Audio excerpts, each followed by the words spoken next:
雷海欣这个名字大家很陌生，但是《极乐宝剑》相信不少人都看过。在《极乐宝剑》饰演极乐老人男人声音那个演出爱情动作片《壮蒲团之极乐宝剑》的 FV 女星雷海欣上月突然在网上公布小孩照片，宣布升格当妈，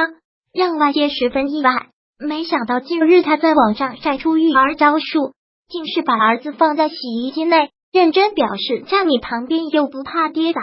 一举两得，却被网友炮轰月。雷海欣2012和车行小开陈志聪交往后淡出演艺圈，不过事后传出她已经当妈。上月底她前脆公开儿子照片，承认升格当妈，